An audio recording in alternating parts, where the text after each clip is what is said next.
Hey there! So it has been an exciting week here. I started my tomato seeds, which is always a fun time of year. There's something about starting tomatoes in particular that seems special, and I don't know what that is, if that's just like the hype around tomatoes, but I've got my tomatoes started. I got them actually started yesterday, and I thought I would just go through with you the varieties that I am growing this year. I have a few different kinds. I have some of your typical indeterminate varieties, the big, tall, growing tomatoes, but I always like to grow some determinates and some micro tomatoes too, just to have a few different sizes, because if you've been around here, you know I love to put tomatoes in containers. I love to grow them with other things. This year I'm growing some on my arch trellis, so I have a whole variety of different tomatoes that I am growing this year, and then I also have some flowers. So let me just go through everything that I started yesterday for the tomatoes. It is about, for reference, I guess it's about just about 6 weeks out from my last frost, which is kind of wild. It seems like this spring is kind of flying by. So I've got about 6 weeks. I am starting them just slightly later than I usually do, so that hopefully I don't have quite as huge of seedlings that I'm planting out. Okay, I'm just gonna get right into it. So the first variety that I have is Purple Rain. And this is a fun little determinate tomato, actually not little tomato. As you can see, it grows some nice kind of like slicing tomatoes, but it gets a 3-foot plant and has these beautiful 6 to 12 ounce beefsteak tomatoes. Kind of has like a little bit of a kind of fun look with the kind of purple color, so that's sort of nice. And for a like container style, dwarf size technically tomato, to have something a little bit different like a purple fruit like this is kind of special. So this is a fun and unique one, and it says it's supposed to be smothered in purple beefsteak tomatoes, so that is also great that it's such a prolific variety. I tried to grow some last year and I had trouble with my tomato seedling, so I actually haven't tasted this, but I'm really hoping I'm gonna be able to get it in a container this year and really enjoy it. Then I have, these are all just kind of mixed up, but I have a sun gold tomato. This is a classic cherry tomato, super delicious, super easy plant to grow, really prolific, beautiful, yummy little cherry tomatoes. The sun golds are really sweet. If you have someone who's not a huge tomato lover, those are sometimes a good one. I don't really love like raw tomatoes, but I will eat sun golds in my salad because they're just like that sweet, low acid tomato. Any of the yellow tomatoes tend to be less acidic and delicious. And as I said, that's indeterminate. It's going to be a huge plant. I plan to grow it on my arch trellis where it has lots of space to get huge. Then I have a red velvet. So this is a little kind of like micro container tomato.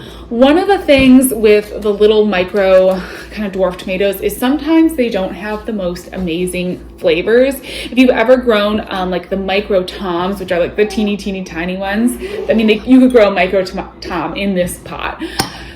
They're really fun. They're really interesting, but they don't have like the flavor isn't that amazing. It's kind of more the novelty of the plant, but the red velvets are actually a little bit better tasting. They are kind of more like a true cherry tomato, you know, deep good flavor and everything. So that's really fun. Definitely gonna have those in a container. Then we have a Country Taste. This is a new variety for me.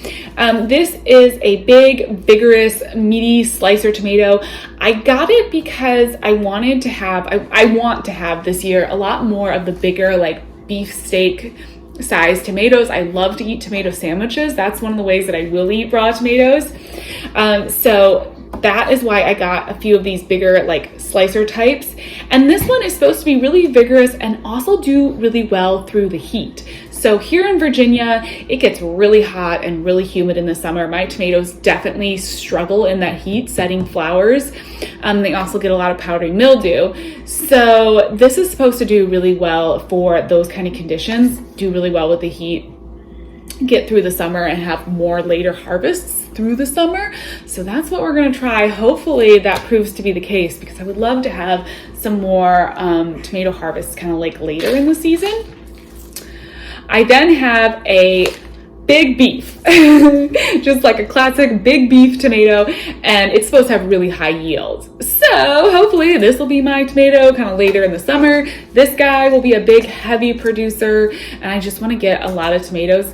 I like the high yield varieties. I've talked about this with a few other different kinds of plants, but because I have a small space, I don't always have the perfect growing conditions. Sometimes my plants are closer together. I know I'm going to be planting these guys closer together than like the recommended spacing. So something that's a high yield, it just helps to make sure that the plant, that I get like kind of a normal yield harvest, because my growing conditions just aren't totally perfect. So that's just kind of classic beefsteak tomato, high yielding.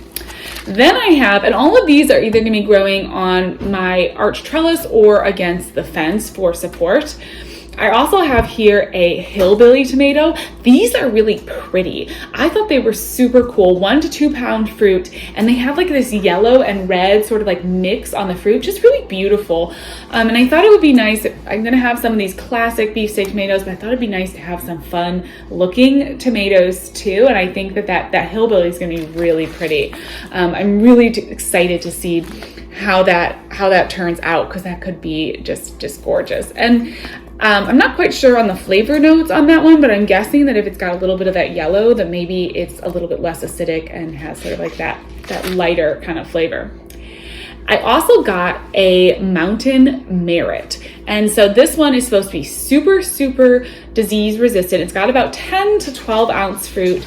It is a determinate technically, but it needs some support. So it's not gonna be like the tiny micro size where you can just grow it without a support or anything, but it's not going to get quite as tall as like the big indeterminates that you have to stake and you have to prune. It's kind of like in the middle. So I will grow it probably along the fence and still give it some support. It just probably won't get as huge as some of my other ones. For example, let me pull out the Juliets. These are going to be massive. These are kind of the stars of my garden. Last year I grew this over the arch trellis and just loved it. It's this like really nice little saladette sized tomato, perfect for snacking, super disease resistant. I mean, these tomatoes produce and produce all summer long. They were totally happy, pretty much unbothered by my Virginia heat and humidity, which is an accomplishment. And just a really lovely tomato. So I'm actually going to be growing the most of these and hopefully get a lot of baby girl ones come join us. Go. And hopefully I'll get a lot of really big harvests, because her older sister loves tomatoes, and these are like the best little snacking tomatoes. Then I have so a couple determinate sort of more patio style container tomatoes. I have a Patio Choice Yellow. It gets to be about an 18-inch plant, but the cool thing about this one is that it says it sets up to like 100 fruit on that 18-inch plant, which if you've grown these micro tomatoes before, you know that that's pretty good. That's kind of amazing. You can grow it in a 10-inch pot and has like really sweet little cherry tomatoes. So I'm excited to see this. This is going to be cool. All right, then we have New Big Dwarf, which is another kind of dwarf tomato. This stays about 2 feet tall and is supposed to have really delicious, like kind of like a deep pink tomato. So I thought that would be kind of fun. Another kind of like just little difference in color, which would be extra interesting for containers. And let's see, it stays small, really delicious. Supposed to be yummy. Again, I tried to start some of these tomatoes and lost just like all my tomato seedlings last year. So I'm really hoping that this year my seedlings do better and I can actually enjoy these. One variety though that is one of my tried and true, I actually have a second seed packet of these because I love them, Tiny Tim. So if you want a container style tomato that will produce, it has reasonably good flavored fruit, kind of like a little bit bigger cherry tomatoes. Gets to be about, they say 12 inches tall to 14 inches wide. I would say definitely it is, you know, a bigger, like it's not a teeny tiny dwarf tomato, but it grows really well in containers and is super good. I've always had really good luck with it just being a really vigorous plant that does really well. Great for a small space too. I've grown it in like a raised bed and I've done well in that kind of setting as well. let's see, what other tomatoes? I have a couple more in here. I got these as a free seed packet, so I'm gonna do one of these spoon tomatoes. These are an indeterminate, and they have just teeny tiny, like little bite-sized tomatoes, but I thought they would be fun for the girls. My daughter loves to go out and pick tomatoes, and so my older toddler, and so I think that like something that's gonna be ripening all the time and is like just a small little snack, you know, you couldn't use this for I don't know, I guess you could put it in a salad or something, but it's like the perfect thing for a kid to go pick in the garden. I think that'll be great. And I had to get some Berries Crazy Cherry for on the arch trellis, because it creates these huge clusters of tomatoes, and I think that that'll be really beautiful and interesting on an arch trellis. I mean, oh my gosh, so many tomatoes in those clusters, and so that'll be a high producer, which will be great, because again, you know, we just want to have a bunch of high producing tomatoes for my daughter to go pick. That's kind of the goal at this point. I am going to grow one of these micro tomatoes. So this is Orange Hat, and they create these cute little bushy orange plants. They're really fun. Again, you're not going to get like a huge harvest of tomatoes. They're honestly not the most delicious tasting tomatoes, but there's something about the novelty of this. And if in a small space garden like I have, where I have a lot of containers, and it's just cute to have some little tomato plants in there. So that's sort of the thought process with that. I was going to start a few of the other variety that Baker Creek has, which is the Micro Tom. And I ran out of seeds. I didn't have any. So I'm not going to start any of these this year. It's a super adorable little tomato though. And they're just tons of fun. You know, that's a lot of what I'm doing, is just having fun in the garden. And I think those tomatoes are super fun. So in addition, I think that's all the tomatoes I started. And then in addition to tomatoes, I started a few other things as well. So I started some pineapple ground cherries. I didn't really love those this year, but I planted them in a location that was kind of hard for me to get to. And so they just kind of, I don't know, I tried a few of them. They kind of fell off my radar. I didn't have them in a good spot where I could harvest them easily. I'm going to grow them this year on a container where the ground cherries, because when the ground cherries are ripe, they're called ground cherries because they fall to the ground. So I'm going to put them in a container over my my slate patio, so when they fall to the ground, we can actually harvest them easily. And I think my daughter's going to like them because she loves tomatoes. So I'm going to give them one more shot in a better location, an easier location to access.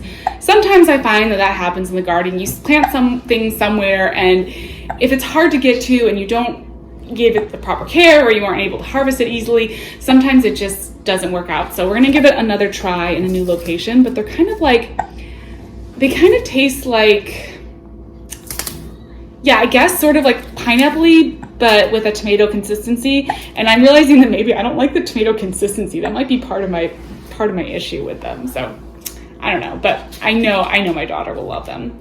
And then I also decided to start a couple cucumber seeds. Usually I direct sow these. I've never started cucumbers this early, but I'm just kind of experimenting. If you've been around here, then you know as well that I've had a lot of struggles with cucumbers the last few years. So I'm going to try starting some now and having more mature plants to plant out, and we'll just kind of see what happens. But the salad bush is such a wonderful variety. It's a bush variety, so you don't need a big trellis system for it, and it just produces like crazy, even in my less than ideal cucumber locations. And with all the struggles that I've had with cucumbers, I've been able to grow salad bush, and it's grown really well for me. So only cucumbers I harvested last year, and I planted a bunch of different cucumbers, were salad bush. So I'm growing those again, and I'm starting them early. And we'll see. Typically people recommend that you direct sow cucumbers because they don't like their roots to be messed with. But sometimes you just have to push the limits a little bit and try things out and experiment. So that's what we're doing. And then I'm doing some Cosmos. I love Cosmos. They are beautiful. I'll probably direct sow some as well, but I wanted to get a few started. I'm most excited about these chocolate Cosmos. I am kind of loving the look of like black flowers, and the chocolate Cosmos are just so cool. So we're gonna get these growing. They're also supposed to be chocolate scented. So stay tuned.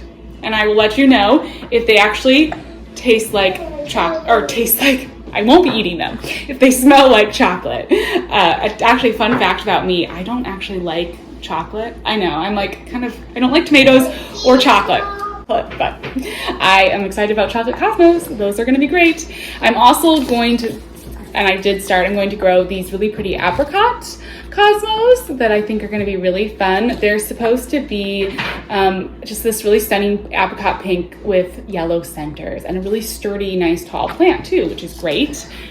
And then I have grown these before and they are absolutely stunning. The picture does not do them justice.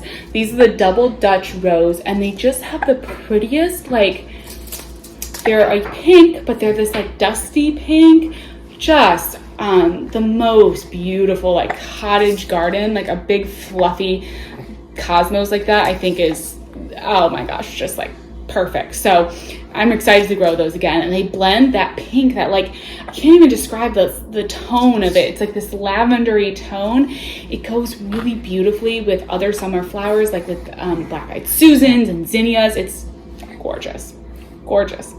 And then a new one to me, I am going to be growing some Clearcleome to have in my little perennial area. It's supposed to be a really irresistible one for bees and hummingbirds, and I'm always trying to attract more pollinators to the garden. So I thought I would try to grow it from seed. You never know. I mean, sometimes things are tricky to grow from seed. I always see Clearcleome in the like at the garden center, so I don't know how it's going to grow from seed, but I'm giving it a shot, and we'll just see how it does. But I think it's going to be a really pretty addition and add some more food for the pollinators, so we love that. And then I'm going to do some okra. This is Jing okra. Not sure yet where I'm going to put this okra, and typically I would direct sow it, but I don't know, I just had the seeds laying here and I thought, let's start it ahead and see how it does. And then I also am growing some morning glories, which I know introducing morning glories to your garden can be a little dangerous. I'm going to keep this in a container. I want it to grow up the pole in the center of my garden that supports our patio, our upstairs patio.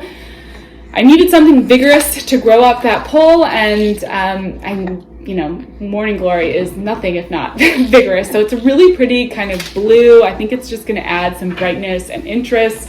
Hopefully it'll grow well in a container. I've never actually grown morning glory on purpose. My only experience with morning glory is like having to weed it really aggressively out of the garden plot. But I think with the size of my garden, it's pretty hard for something to go crazy because I can really stay on top of any spreading. So I think I'm not too worried about it taking over, and I'm not planting it in the ground. It'll be kind of on an island of itself amongst the containers. So that should be good. But yeah, that is all of the tomatoes so far. So I've started my peppers and eggplants now.